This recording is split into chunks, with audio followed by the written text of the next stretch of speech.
नमस्कार, आप देख रहे हैं हकीकत क्या है। मैं हूं सौरभ शर्मा आपके साथ। और कोई डाउट नहीं रह गया, 26 हिंदुस्तानियों की मौत का बदला लिया जाएगा, यह तय है। टाइम, टारगेट, लोकेशन, तरीका सब तय किया जाएगा। पहलगाम में हुए आतंकी हमले को लेकर पूरे देश में इस वक्त जबरदस्त गुस्सा है। शायद ऐसा जैसा पहले कभी नहीं देखा। हर कोई बदले की मांग कर रहा है। तो इसका मतलब यह है कि आप इत्मीनान रखिए, बदला लिया जाएगा और बहुत जल्द लिया जाएगा। इस बार सर्जिकल स्ट्राइक और एयर स्ट्राइक से बहुत आगे का फैसला होगा। अमेरिका ने कह दिया कि हम पूरी मदद करेंगे। सैटेलाइट से आतंकवादियों की लोकेशन ट्रैक की जाएगी। प्रधानमंत्री नरेंद्र मोदी ने बस थोड़ी देर पहले सीसीएस की बैठक बुलाई थी और आपको मैं बता दूं कि तकरीबन 1.5 घंटे से सीसीएस यानी कैबिनेट कमेटी ऑन सिक्योरिटी की यह बैठक चल रही है।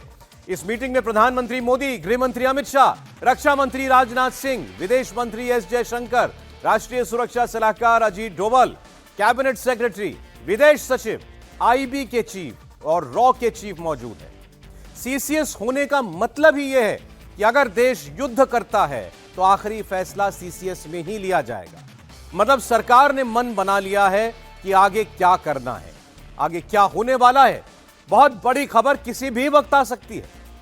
पहलगाम में 26 हिंदुओं की मौत का इंतकाम लिया जाएगा और इस वक्त उसी का इंतजाम किया जा रहा है। कश्मीर में अमित शाह थे, वहां के लेफ्टिनेंट गवर्नर से बात की और वहां भी एक बात कही गई, फोर्स से कही गई कि अब सरकार ऑल माइट के साथ स्ट्रॉन्गेस्ट पॉसिबल एक्शन लेगी।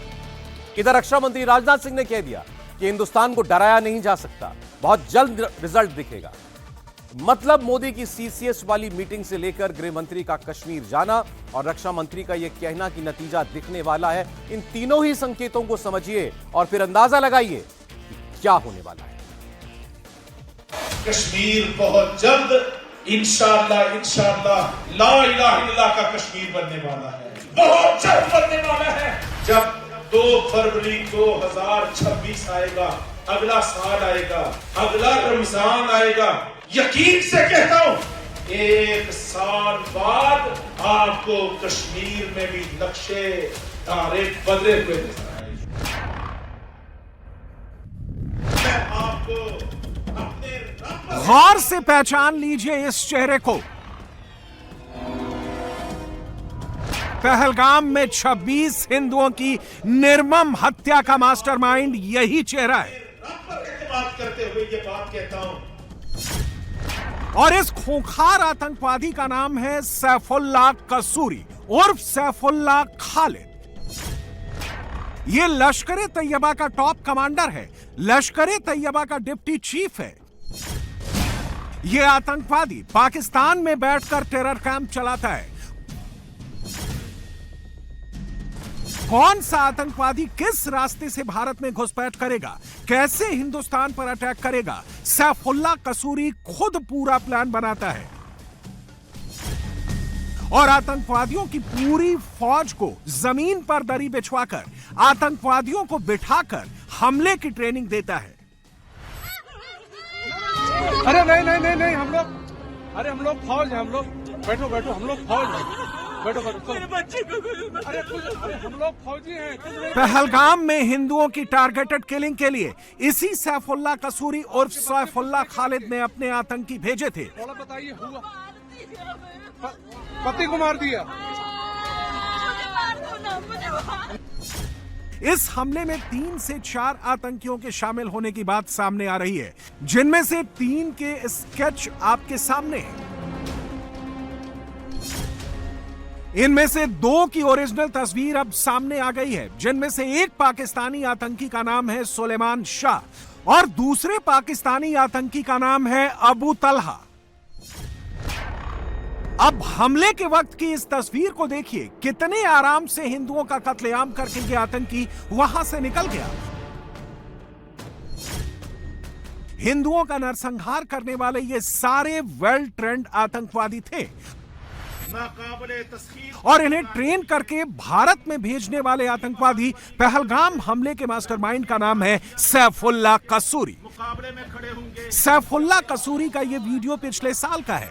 तब इसने पाकिस्तान के मुल्तान में आतंकवादियों को अंडर वाटर अटैक की ट्रेनिंग दी थी और उस वक्त इसके ठीक बगल में आतंकी हाफिज सईद का बेटा तलहा सईद पानी के भीतर खड़ा था। बैरूनी जारहियत और मुदाखलत के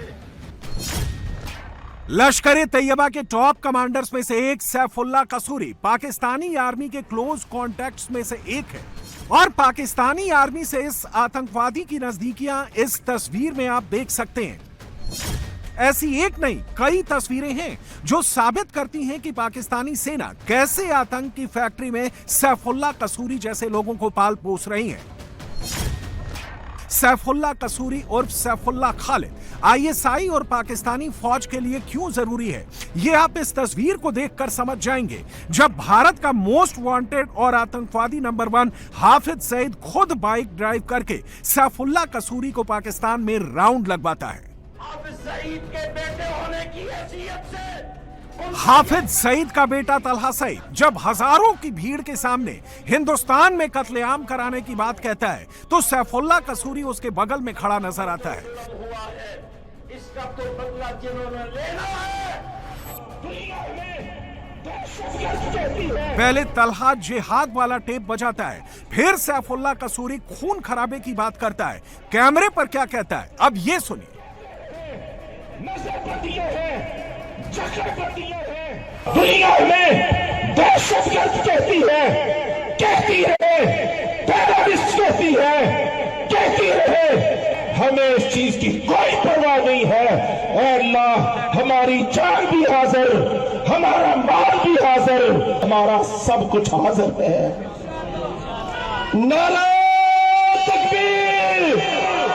माशाअल्लाह इतनी बड़ी तादाद में आप इकट्ठे हुए हैं, इंशाअल्लाह इन सबको खड़ा करेंगे। दुनिया में अल्लाह की जमीन पर पाकिस्तान वाहिद नजरियाती मुल्क है जो ला इलाहा इल्लल्लाह की बुनियाद पे खड़ा हुआ। जिस दिन ये पाकिस्तान कलमे वाला पाकिस्तान बन गया, इंशाअल्लाह कश्मीर भी आजाद हो जाएगा, फिलिस्तीन भी आजाद हो जाएगा। हाफिज सईद के बेटे होने की हैसियत से उनका ये पैगाम भी न सिर्फ आप तक बल्कि पूरी दुनिया तक पहुंचाना चाहता हूं।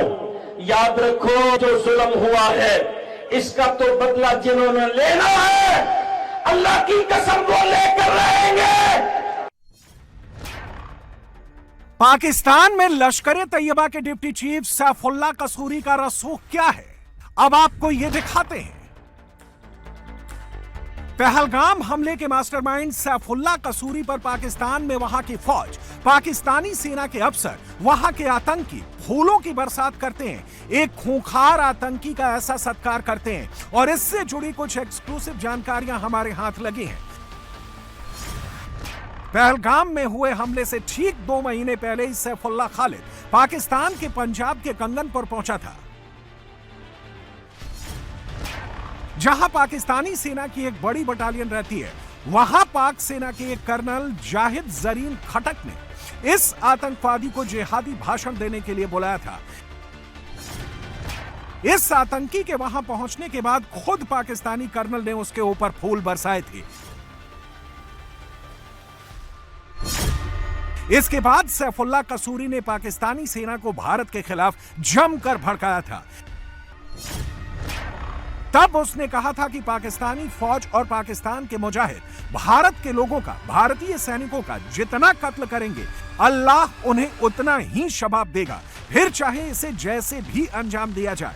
मैं आपको अपने रब पर एतमाद करते हुए ये बात कहता हूं। अब पाकिस्तान के खैबर पख्तूनख्वा में लश्कर के आतंकी सैफुल्लाह कसूरी का 2 फरवरी 2025 का यह वीडियो देखिए। मेरे चकदरा के भाइयों, मालाकंड के साथियों, ये जिस मंच पर खड़ा होकर हिंदुस्तान के खिलाफ जहर उगल रहा था, वो मंच आईएसआई और पाकिस्तानी सेना का था। तब इस आतंकी को सुनने के लिए बड़ी संख्या में हथियारों से लैस आतंकवादी शामिल हुए थे। कश्मीर बहुत जल्द इंशाअल्लाह ला इलाहा इल्लल्लाह का कश्मीर बनने वाला है। और इसी दिन इस आतंकी ने ऐलान कर दिया था कि आने वाले दिनों में कश्मीर में हमले तेज करेंगे। भाइयों, कश्मीर बहुत जल्द इंशाअल्लाह ला इलाहा इल्लल्लाह का कश्मीर बनने वाला है, बहुत जल्द बनने वाला है। मैं मिंबर रसूल पे बात कह रहा हूं, मैं अला वजह बसीरा ये बात अर्ज कर रहा हूं। बहुत जल्द आप देखेंगे इंशाअल्लाह कश्मीर ला इलाहा इल्लल्लाह की जागीर बनेगी, कश्मीर ला इलाहा इल्लल्लाह की जागीर बनेगी। मैं आपको अपने रब पर एतमाद करते हुए ये बात कहता हूं, जब 2 फरवरी 2026 आएगा, अगला साल आएगा, अगला रमजान आएगा, मेरे चकदरा के भाइयों, मालाकंड के साथियों, यकीन से कहता हूं 1 साल बाद आपको कश्मीर में भी नक्शे धारे बदले हुए नजर आएंगे। अल्लाह तबारक तआला हमें अपना मुजाहिदाना, सिपाहियाना, बेबाकाना किरदार अदा करने की तौफीक अता फरमाए। ये वीडियो आने के कुछ ही दिन बाद सैफुल्लाह कसूरी का एक और वीडियो सामने आया और वीडियो लाने वाले का नाम था ओसिन टीवी, जो एक ओपन सोर्स इंटेलिजेंस प्रोफाइल है और अलग अलग सोर्सेज से विजुअल इकट्ठा करता है। इस वीडियो में आतंकवादी हाफिज सईद और उसका राइट हैंड सैफुल्लाह कसूरी लाहौर के दक्षिणी हिस्से में मौजूद कसूर शहर में इफ्तार पार्टी कर रहा था।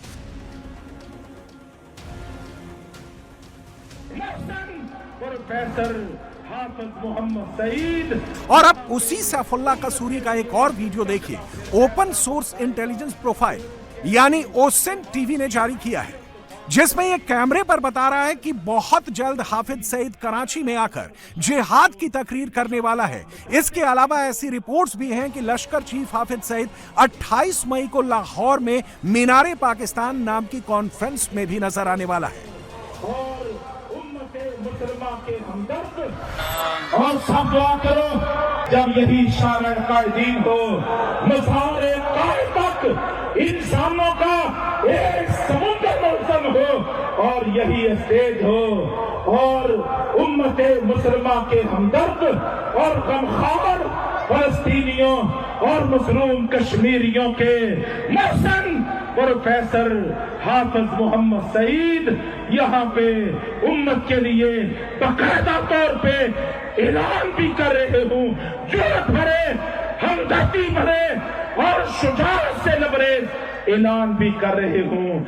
इंशाअल्लाह वो वक्त आएगा, ये अल्लाह का शेर आजाद होगा और ये उम्मत की आजादी की पहली नवीद होगी, और इंशाअल्लाह हम यकीन रखते हैं वो वक्त आएगा, और इंशाअल्लाह फिर ऐसा वक्त आएगा, एक ऐसी जिहाद की आंधी और तूफान चलेगी जो कुफर और जुल्म की हर अलामत और निशानी को इंशाअल्लाह मिटा दे। अब पाकिस्तान के एबटाबाद की ये तस्वीरें देखिए, ये वही एबटाबाद है जहां पाकिस्तान ने आतंकवादी ओसामा बिन लादेन को छिपा कर रखा था, और कुछ समय पहले एबटाबाद के इन्हीं जंगलों में लश्कर तैयबा ने आतंकवादियों को ट्रेनिंग दी थी, आतंकवादियों के लिए कैंप लगाया था, और इस कैंप का इंचार्ज कोई और नहीं, पहलगाम हमले का मास्टरमाइंड और लश्कर का डिप्टी चीफ सैफुल्लाह कसूरी ही था। पिछले साल सैकड़ों पाकिस्तानी जिहादी एबटाबाद के जंगलों में बने इस आतंकी कैंप में पहुंचे थे। इस कैंप को लश्कर तैयबा की पॉलिटिकल विंग PMML और SML ने आयोजित किया था, जिसमें सैफुल्लाह कसूरी एक दूसरे आतंकवादी हारिस डार के साथ मौजूद था। इन दोनों ने मिलकर इस कैंप से हिंदुस्तान में आतंकी हमलों के लिए आतंकवादियों का सिलेक्शन किया था, जिन्हें बाद में टारगेट किलिंग के लिए ट्रेनिंग दी गई थी। यहां भी सैफुल्लाह ने भारत के खिलाफ भड़काऊ भाषण देकर वहां मौजूद जिहादियों को उकसाया था। बाद में इन सबको आतंकी ट्रेनिंग देने के बाद पाकिस्तानी सेना की मदद से सीमा पार घुसपैठ कराने की बात भी सामने आई थी। अब ये फ्रेम गौर से देखिए, पीछे की ओर सैफुल्लाह कसूरी बैठा था और सामने कैमरे पर देख रहा आतंकवादी हारिस डार जमीन पर बैठे जिहादियों को आतंक की ABCD सिखा रहा था, कैमरे पर हिंदुस्तान पर हमले के लिए तैयार कर रहा था। अगर अमेरिका को अफगानिस्तान से वापस जाना पड़ा इंशाल्लाह इंडिया भी कश्मीर से वापस जाएगा। वो वक्त आएगा और उसमें बुनियादी किरदार इस पाकिस्तान और पाकिस्तान के 25 करोड़ अवाम का होगा इंशाल्लाह।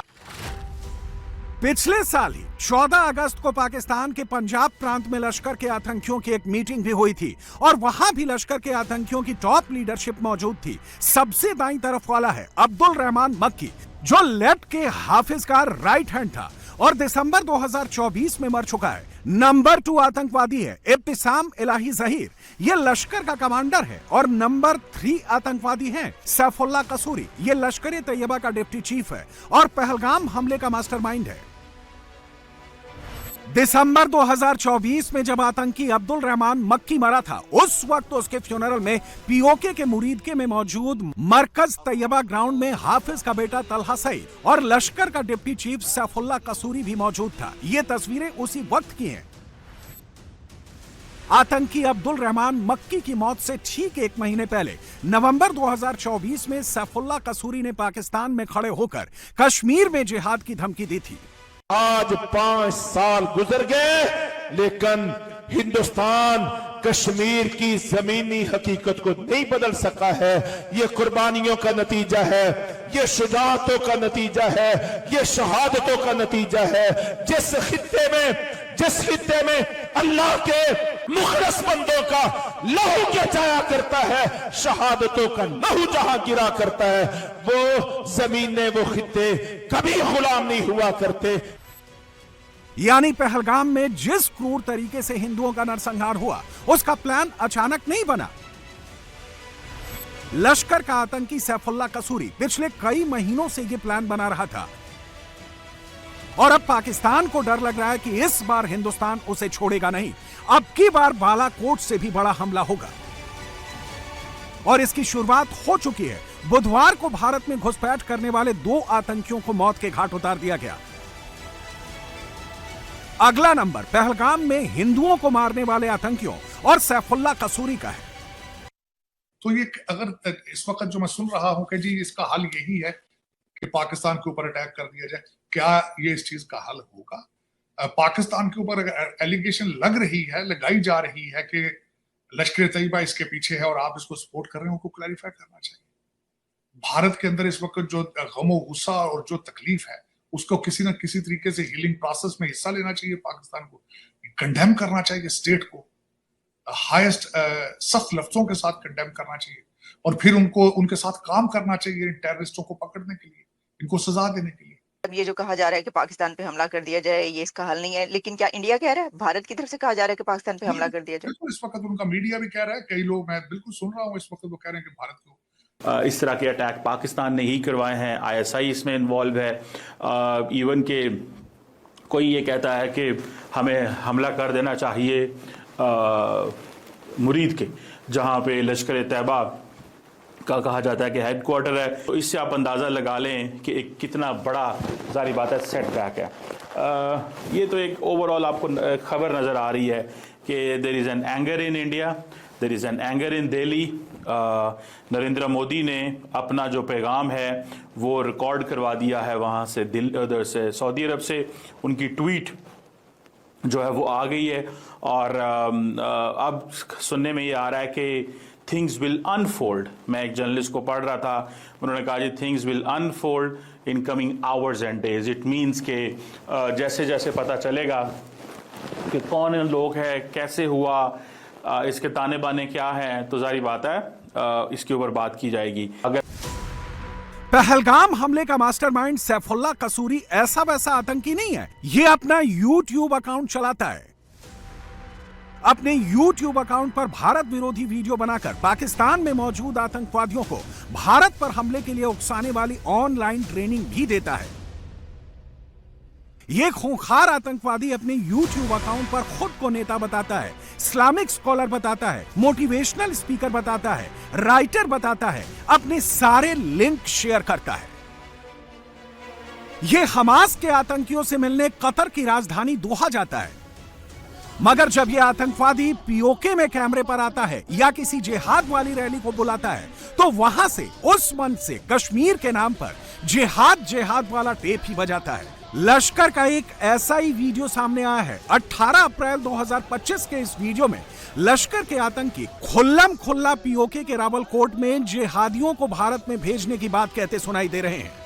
इंशाअल्लाह हम इन सब पुतों को तोड़कर जिहाद पर इंशाअल्लाह मुत्तहिद होना होंगे। इंशाअल्लाह जिहाद के जरिए आज अल्लाह ताला बड़ी खुशखबरियां दे रहा है। बांग्लादेश के अंदर हिंदू बनिए के मफादात दफन हो गए। शाम से पर आज मुजाहिदीन की हुकूमत है और मकबूजा कश्मीर की आखिरी बात बताकर क्या दिया जिहाद ने, क्या दिया मुजाहिदीन ने। अल्लाह की कसम, जब हिंदुस्तान ने गाय के पुजारी ने मकबूजा कश्मीर के अंदर 35 से 370 को खत्म किया, आप मुझे बताइए क्यों खत्म किया था, किस लिए खत्म किया था? डेमोग्राफिक चेंज के लिए, मुस्लिम शनाख्त को मिटाने के लिए, मुस्लिम अक्सरियत को अकलियत के अंदर बदलने के लिए एड़ी चोटी का जोर लगाया। आपने टंकों के जरिए, तोपों के जरिए, मिसाइलों के जरिए, हेलीकॉप्टरों के जरिए, ड्रोन के जरिए, अल्लाह की कसम 10 लाख फौज के जरिए बहुत जोर लगाया कि श्रीनगर में जो गाजियों शहीदों का इलाका है, पुलवामा, पुंछ, राजौरी के अंदर राम राम कहने वालों को बात करूंगा, डेमोग्राफिक चेंज लाऊंगा। जरा इस बात पर गौर करें। उसने किया इसलिए था और 52 लाख दो मिसाइल जारी किए, 52 लाख दो मिसाइल किनको जारी किए, ये बातें हमारे इल्म में नहीं है, इन पर हम गौर नहीं करते।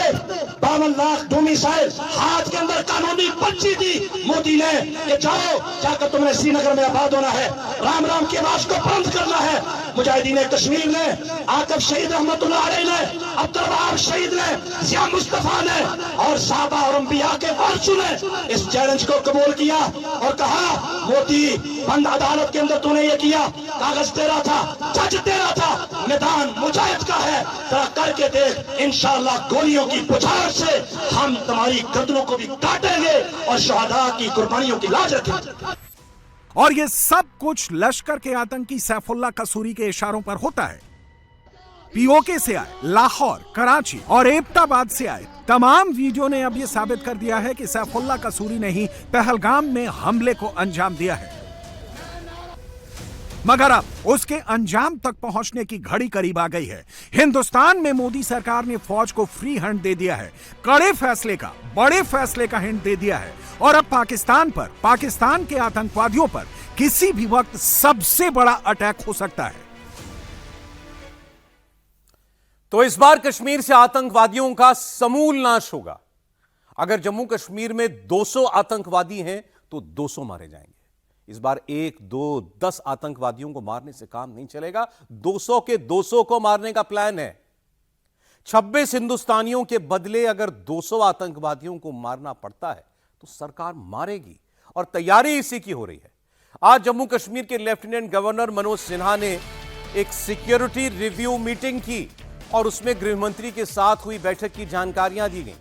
सूत्रों के मुताबिक एलजी की तरफ से कहा गया है कि भारत सरकार इस हमले का पूरी तरह बदला लेना चाहती है। सूत्रों के मुताबिक मोदी और अमित शाह ये सुनिश्चित करना चाहते हैं कि ऐसा आतंकी हमला फिर कभी दोबारा ना हो। आतंकवादियों को जहां से भी मदद मिल रही है तुरंत उसी को सिस्टम को नष्ट किया जाए। और रक्षा मंत्री ने भी कह दिया है कि जो आतंकवादी यहां पर है वो तो मरेगा ही, लेकिन जो एलओसी के दूसरी तरफ है, उस पार है, जो पर्दे के पीछे से कश्मीर में आतंक फैलाता है, वो भी नहीं बख्शा जाएगा। यानी इन आतंकवादियों के आका जो मास्टरमाइंड पाकिस्तान में छिपे हैं, उनके भी समूल नाश की तैयारी है। तो टारगेट पर कौन है, शुरुआत उनसे करते हैं जिन्होंने कश्मीर को लहूलुहान किया और हिंदुओं का धर्म पूछकर उनकी हत्या की।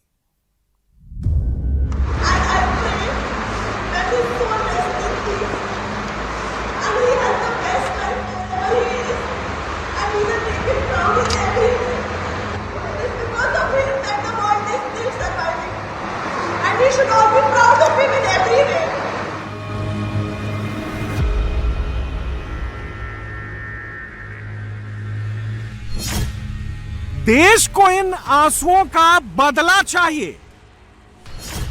इन आंसुओं के सूखने से पहले बदला चाहिए। 6 दिन की शादी वाली मेहंदी का रंग उतरने से पहले बदला चाहिए। नेवी के लेफ्टिनेंट विनय नरवाल की पत्नी हिमांशी पता नहीं कितने घंटे तक अपने पति के शव के साथ ऐसे ही बैठी रही, मदद का इंतजार करती रही। शायद ये दहशत ही थी कि वो पति की डेड बॉडी के साथ ऐसे ही गुमसुम बैठी रही। लेकिन जब आज लेफ्टिनेंट विनय नरवाल का पार्थिव शरीर दिल्ली पहुंचा तो पत्नी हिमांशी के सारे जज्बात, सारी कसक, बेबसी, गुस्सा, सब कुछ आंसुओं में निकल गया। बस अगर कुछ दिल में धधक रहा है तो वो है बदले की आग। पूरे देश से सिर्फ एक ही आवाज निकल रही है कि पहलगाम में मारे गए निर्दोष हिंदुओं का जल्द से जल्द बदला लो।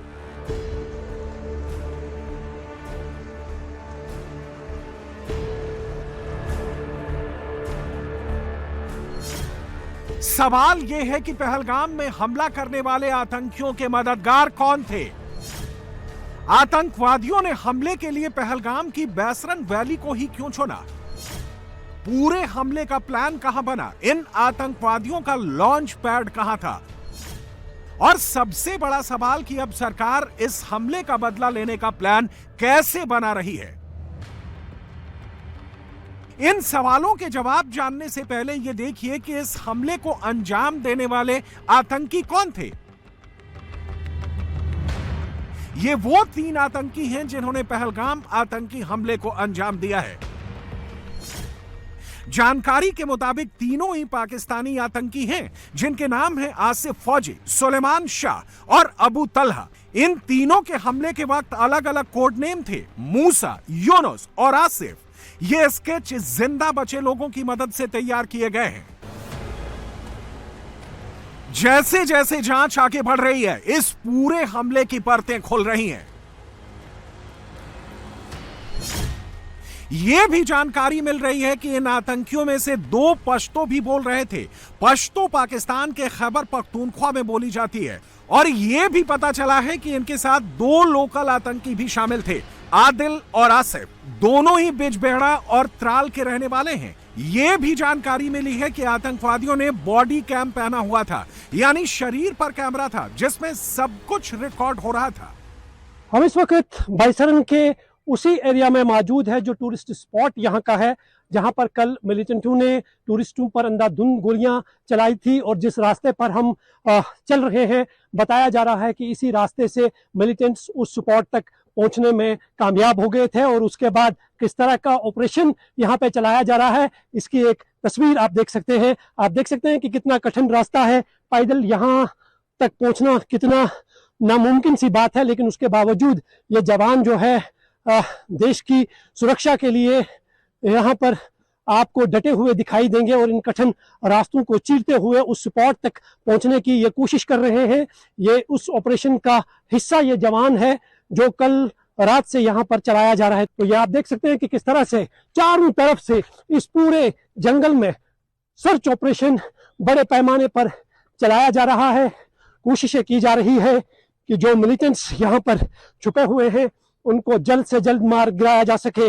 जो जानकारी मिल रही है उसके मुताबिक 2 से 3 मिलिटेंट्स थे जो फॉरेन मिलिटेंट्स, पाकिस्तानी मूल के मिलिटेंट्स थे। उन्होंने इस हमले को अंजाम दिया है। फिलहाल इस इलाके में सर्च ऑपरेशन बड़े पैमाने पर जारी है। अब यह साफ साफ नजर आ रहा है कि इस पूरे हमले के पीछे पाकिस्तान का ही हाथ है।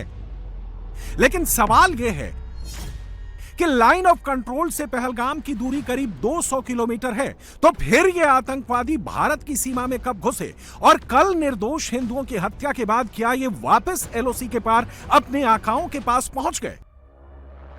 इसकी संभावना कम है और इसीलिए यह आशंका है कि आतंकवादियों के मददगार कश्मीर में ही मौजूद हैं और उनकी मदद कर रहे हैं वो OGW यानी ओवरग्राउंड वर्कर्स, जिनका पूरा नेटवर्क ध्वस्त बताया जाता था। इसका मतलब यह हुआ कि बहुत से ओवरग्राउंड वर्कर्स की मदद से ही आतंकवादियों ने इस हमले को अंजाम दिया। अब धीरे धीरे करके सब कुछ पता चल रहा है। ऐसी जानकारियां मिल रही हैं कि आतंकवादियों ने हमले की पहले से प्लानिंग की हुई थी। 1 से 7 अप्रैल के बीच पूरे इलाके की बाकायदा आतंकवादियों ने OGWs की मदद से रेकी भी की। इन्हीं OGWs की मदद से आतंकवादियों को पहले हथियारों की सप्लाई की गई और उसके अलावा लॉजिस्टिक सपोर्ट भी दिया गया।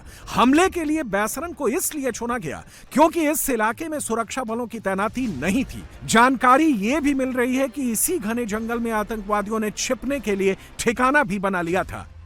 लेकिन अब तो ओवरग्राउंड वर्कर्स की मदद से आतंकी अपने ठिकाने बदलकर भाग गए होंगे।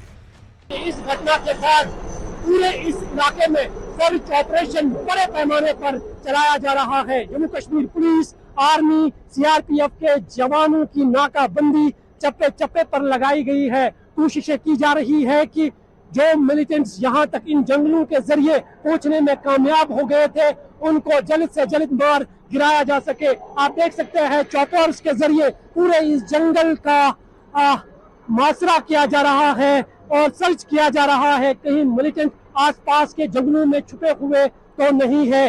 कोशिशें की जा रही है। जिस तरफ से केंद्रीय गृह मंत्री अमित शाह ने कल हुई श्रीनगर में बैठक के बाद साफ ये निर्देश दिए हैं, आदेश दिए हैं कि मिलिटेंटों के खिलाफ सख्त से सख्त कार्रवाई होनी चाहिए और इस घटना से कश्मीर के लोग जो है वो भी सड़कों पर है। उनका मानना है कि पर्यटकों पर हमला करना इस्लाम के खिलाफ है, इंसानियत के खिलाफ है और यही कारण है कि आज पहली बार कश्मीर की मिलिटेंसी के इतिहास में अलगाववादी नेताओं ने मिलिटेंटों के खिलाफ, इस हमले के खिलाफ बंद का ऐलान किया है। यह अपने आप में दर्शाता है कि कश्मीर की हवा कितनी बदल गई है। इंटेलिजेंस सूत्र बता रहे हैं कि इन आतंकवादियों ने मिलिट्री ग्रेड के हथियार और कम्युनिकेशन डिवाइस का इस्तेमाल किया था, जिससे यह संकेत मिल रहा है कि उन्हें ट्रेंड हैंडलर्स ने लॉजिस्टिक सपोर्ट दिया था। इन आतंकियों के डिजिटल फुटप्रिंट मुजफ्फराबाद और कराची के सेफ हाउसेस के पाए गए हैं। यानी जब ये हमले को अंजाम दे रहे थे तो मुजफ्फराबाद और कराची में बैठे अपने हैंडलर्स से बात भी कर रहे थे। पाकिस्तान तो अपने मुंह से ये कभी नहीं स्वीकारेगा, लेकिन इस बार वो अपनी दूसरी बेशर्मी पर उतर आया है और इस आतंकवादी हमले को बगावत बता रहा है। हम बिल्कुल कथित तौर पे इसका हमारे साथ कोई ताल्लुक नहीं है और हम किसी भी सूरत में जो है टेररिज्म को कहीं भी सपोर्ट नहीं करते और बेगुनाह लोग जो हैं वो कहीं भी जो है इस किस्म की जो जंगें हैं, लोकल जंगें जो हैं, उनका निशाना नहीं बनने चाहिए। इसमें कोई शक शुबे की कोई गुंजाइश नहीं है। हमारी नेशनल जो पॉलिसी है उसमें बिल्कुल कोई नहीं है। जो नॉन कम्बैटेंट हैं उनको बिल्कुल टारगेट नहीं करना चाहिए। लेकिन अगर कहीं पे जो है फौज है या पुलिस है जो जुल्म ढा रही है, वहाँ पे हिंदुस्तान में लोकल लोगों में जो अपने हकूक़ मांग रहे हैं, जिनके बुनियादी हकूक़ भी उनको मुयस्सर नहीं है, तो अगर वो बगावत कर रहे हैं, हथियार उठा रहे हैं, तो इसमें पाकिस्तान को इल्ज़ाम लगाना तो बहुत आसान है। जाहिर तौर पर पाकिस्तान के रक्षा मंत्री साफ साफ झूठ बोल रहे हैं। हकीकत यह है कि ख्वाजा आसिफ के असल बॉस यानी आर्मी चीफ आसिम मुनीर कुछ दिन पहले ही कश्मीर को अपना शाहरग बता चुके हैं। Our stance, government stance on Kashmir is absolutely clear. It was our jugular vein